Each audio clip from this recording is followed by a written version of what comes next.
Hello! It is Tuesday right now. I need to have this car ready to go Thursday morning. Because Thursday morning we are driving up to Michigan, Stanton, Michigan, to Mid-Michigan Motorplex to go drag racing in the pure stock muscle car drag races. So, I've got a lot to do. I have a I've got a lot to do. I have a rear main seal to fix. I have exhaust manifold gaskets to fix. I have all new suspension bushings to put in. I have a new distributor, plugs and wires to put in. Let's see what I can do in that amount of time. Alright, let's go. Alright, now we've got it up on jack stands. I'm gonna drain the oil. I'm gonna look at the oil pan, see if I can snake that oil pan out the way it is. Otherwise, I might have to take the cherry picker, hook up the engine, lift the engine just a little bit in order to get that oil pan down, so I can take the rear main cap off and take out that rope seal and install the new two-piece Butler Performance one that I have. Or maybe it was BOP. I think it was BOP. But I am going to drain the oil now. All right, so I have the engine supported. I pulled out the mount bolts, pulled it up just a bit, kind of as much as I can. I could probably go a little bit more, but I don't want to. I pulled the starter. I pulled the pan that covers the bell housing bottom. I pulled... Oh, I drained the oil, and now I'm gonna show you kind of where we're at. All right, so there's our clutch and our... Before, you could barely get a finger in here, so now I can hopefully get this pan out so that I can do this rear main seal. Either the rear main seal was leaking or the oil pan was leaking right here.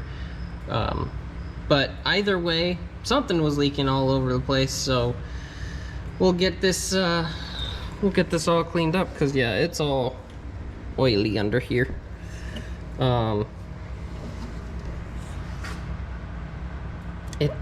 It's really hard to tell. I can't tell.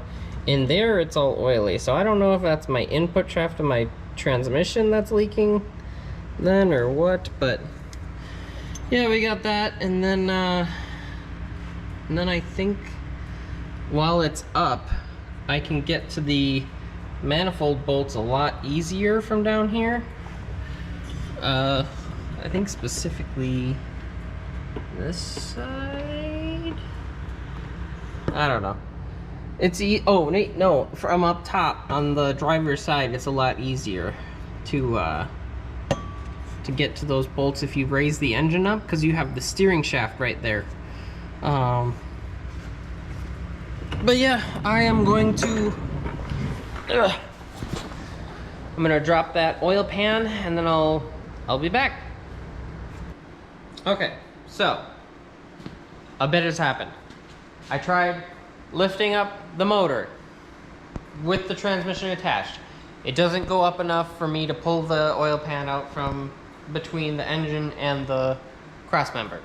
So, took the hood off. I was going to take the transmission off the back, started doing that, noticed the Z-bar, which is part of the clutch linkage. The Z-bar mount, there's the bar, and then it bolts to this. The bolt was like really loose, which was causing this to bend, which was messing everything up. So took it all out. I bent this back, but in bending it back, I don't know if you'll be able to see, but there is a crack right there. What I'm gonna do is I'm gonna grind out that crack. I'm gonna weld it, and we'll grind it back, make sure that it's straight. Hopefully that holds, but it's been loose for a while. You can see the threads cut into, maybe it'll focus on it. I don't know if you can see that, but there's threads that cut into the bracket just because it's been wearing into it. So gotta fabricate this before I can finish everything, just because I don't want to put it all back together and then have this snap that would ruin the whole drag racing experience, because then I wouldn't have a clutch, and you kind of need that. So I'm gonna fix this quick. I messaged somebody on Facebook Marketplace that might have one. I might pick that up in the morning, but just in case they don't, I am going to fix this overnight, and we'll see how it goes. We'll find out. All right, so I welded it inside there so that I covered up where the threads were. Looks pretty functional. And then where that crack was, I welded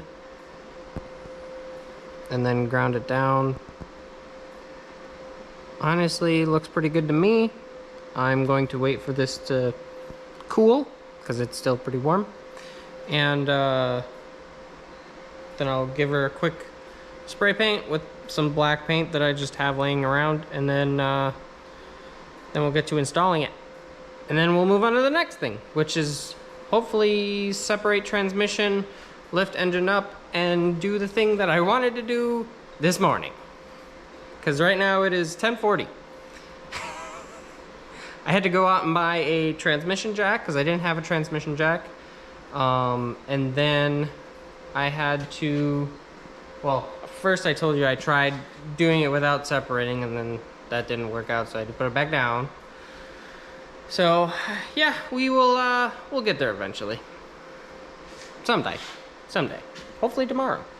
All right, so it is 12:19 a.m.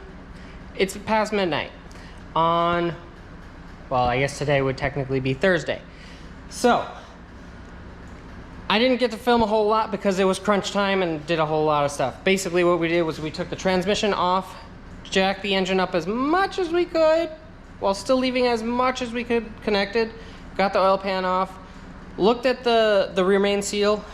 The rear main seal looked fine. The front of the flywheel didn't have a whole bunch of oil on it. It actually looked really clean. So pretty sure that it was the oil pan that was leaking because all of those bolts were basically really fucking loose. So put the new one-piece seal on, got it back up there, torqued everything to spec, reassembled that, put the transmission back on. I went to put in the HEI, got the HEI distributor in, figured out that I bought the wrong fucking plugs. So put the old one back in just so I can load it onto the trailer. We're gonna buy spark plugs on the way at the racetrack during test and tune on Friday. We're going to swap the distributor. Tomorrow morning, we are going to get the hood back on because my wife is not strong enough to hold up that heavy ass fucking hood and screw it in, so I'm gonna wait for her uncle to be here tomorrow. He actually helped me a lot with today, with taking the transmission and everything off and all that. We found out that our passenger side motor mount is bad. So for the drag races, I think what we're gonna do as a temporary fix is to put in a chain that straps the engine down and holds it down towards the frame so that if it torques, it doesn't rip out and mess a whole bunch of shit up. So have that, we're gonna do that over at the track. I do believe that that is it. I will see you guys after very little sleep. God. Pole Barn Garage makes this look way easier than it fucking is. Jesus fucking Christ. It is Saturday. A lot happened yesterday. Not a lot of racing. I only ran 3 times. I had to swap the distributor, made new wires, ran once, and then I had a motor mount come in at the parts store, so then quick swap that, and I only got 2 runs in before they closed the track at 5 o'clock. So, I don't know. There wasn't a whole lot to film. It was just a lot of fixing stuff, so.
Joe Zielinski's the owner of that one.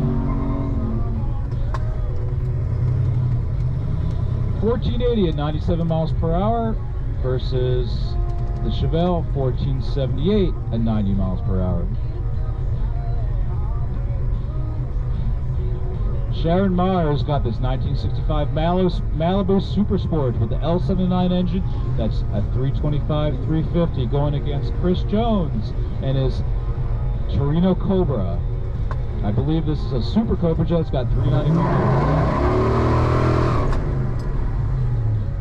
and Chris pulls a 1454 at 97 miles per hour. The Chevelle lost with a 1470.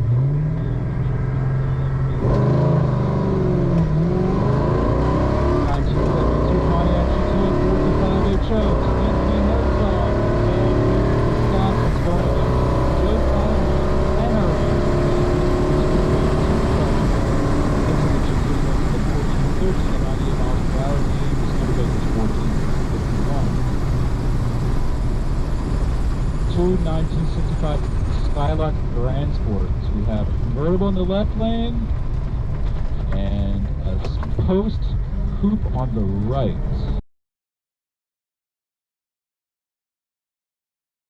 A very nice start. And it's pretty close right now, but the winner of this one's going to be the Chevelle 1457 at 98 miles per hour versus a 1463 at 98 miles per hour for the Pontiac.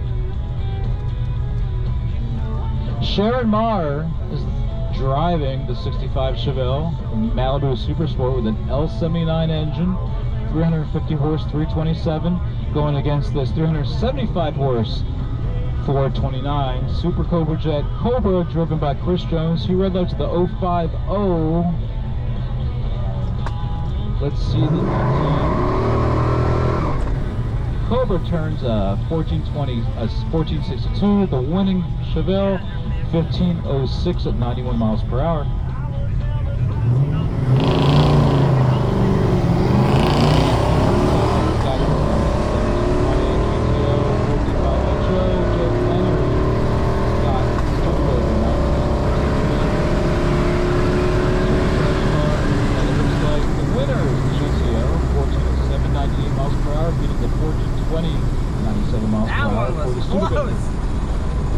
Up next, Brian Woodward. He's got this 1965 GS in the left lane. It's a Skylark Grand Sport. In the right lane, we got the convertible. Stark Traxler is driving. 75 325 horsepower going against the 390 horsepower Pontiac Grand Prix from 1969. This is the first year for the downsized Grand Prix.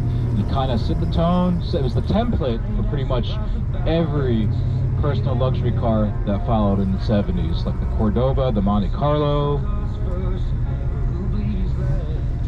Ford Elites. Anyway, the winner of this one's the Chevelle 1443, 100 miles per hour. The Grand Prix 1560, 96 miles per hour.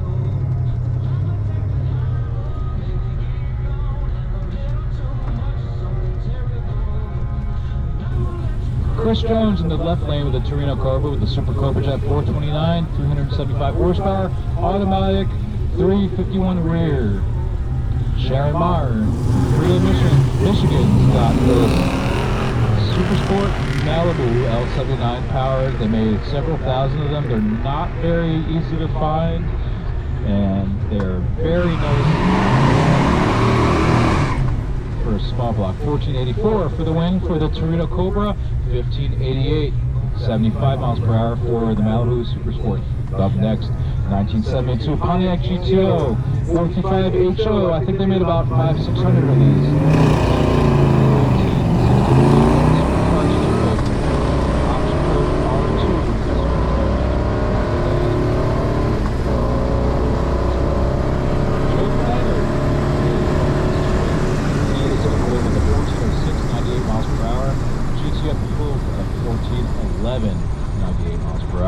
Up next, to 1965 Buick Skylark Grand Sports. They ditched the Skylark name in '67 with the introduction to the new 400. This one's got a 401, 325 horsepower.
Looks like the GTO red light is eliminated,